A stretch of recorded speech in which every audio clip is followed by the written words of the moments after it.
Hi guys, nandito po ako sa Breakups Cafe. At dito ito sa banda papuntang Catalonan Grande. Malapit lang ito sa amin. Dumaan lang kami dito dahil magpaparwas kami. Ayan yung area niya guys. Ayan yung kanyang mga kuhan dyan. Gusto mo magnilay-nilay sa buhay dyan guys, diyan ka. At hindi ko alam, mayroon pala dito sa amin na malapit lang. Ayan o. Ganda. At nandito ako sa itaas guys. Sa Breakups Cafe. Ito yung kanyang area. Ayan. Papunta itong Catalonan Grande, Davao City. Grabing presko dito guys. Pero sobrang ingay lang dahil nga merong nagpuputol yata ng mga niyog. Grass cutter pala. Sorry po. So ayan guys, yung area. Maganda siguro pag gabi dito guys, no? Ayan, tabi-tabi.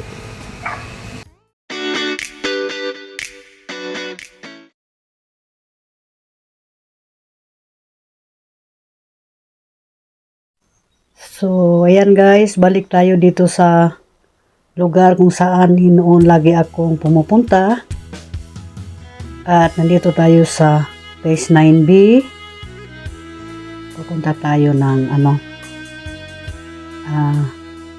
clubhouse. At alam niyo ba guys na kung bakit ko ginawa ito na lagi akong naglalakad? Dahil nga sa ako ay sobrang mataba na.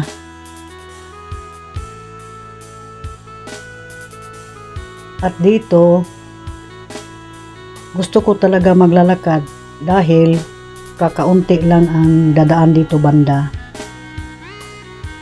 So paulit-ulit akong naglalakad dito sa area na to.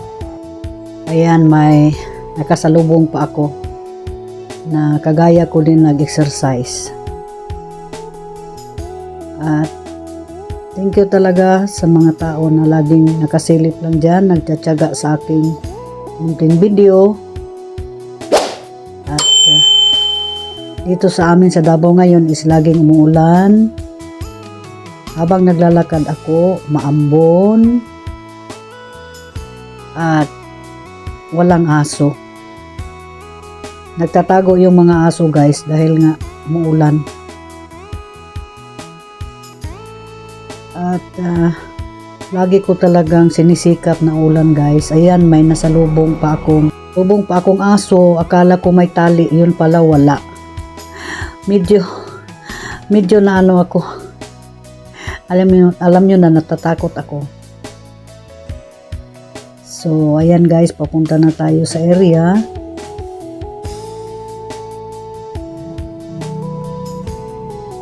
Dahil namimiss ko yung mga lotus or water lily dyan sa clubhouse. Yan, papasok na tayo. At yan yung gusto kong gabi-gabi na wala talaga ako. Wala akong ganon guys na gabi-gabi. Ayan, at lagi lang ako naglalakad, tuloy-tuloy paglalakad ni Mimay. At may dala ko ditong payong ngayon guys, nagpapayong ako at nagdala ako ng tubig. Marami akong mga daladalahan dito guys. Ayan yung clubhouse namin. Medyo matagal na din ako nakabisita dito. Plano ko sana doon sa kabila sa Phase 8 ako pupunta. Umuulan kasi. At namimiss ko nga yung water lily. Ayan, tingnan natin guys kung nandyan pa yung water lily, no? Ayan, ang lugar. Dahan-dahan tayo.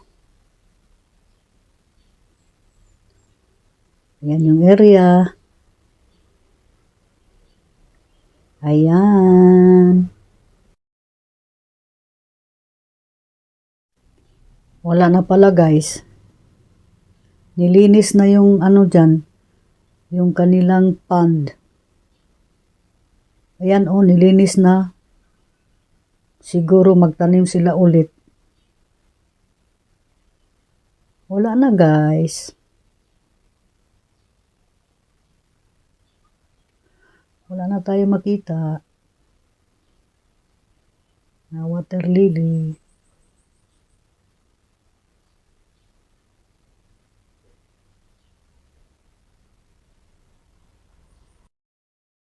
Ngayon guys is lauoy. Kita niyo yan? Yan yung panga. Kagabi kumain kasi kami doon sa Los Quinilaw. So ngayon, napagdesisyonan ko na anuhin ko siya, ilauoy. Ayan yung buto ng panga guys. Pero itapon ko na yan no. Guys, kailangan talaga na unahin mo yung kalabasa at saka yung gabi na puti. Yun ang importante. Tapos, kailangan mo lagyan ng sibuyas na dahon, kamatis, at saka yung tanglad or lemongrass. At saka nilagyan ko siya ng talong para naman kunting angas. So, pinakuluan natin ng mabuti yan guys para lumambot. Time check is 6:30 in the evening. So, yan ang aming ulam ngayon dahil nga laging umulan dito sa Davao. Thank you for watching. At itong ating malunggay guys, yan ang pinaka huli nating ilagay, no? Meron naman akong nakalagay dyan na mga recipe ko, yung lauoy, ewan ko lang kung napanood ninyo, panoorin niyo uli guys. Pero hindi yun pa nga ang nilagay ko na kanyang sahog. Parang bulad yata, or tuyo. Yan. So, luto na po yung ating lauoy. Yan, kainan na.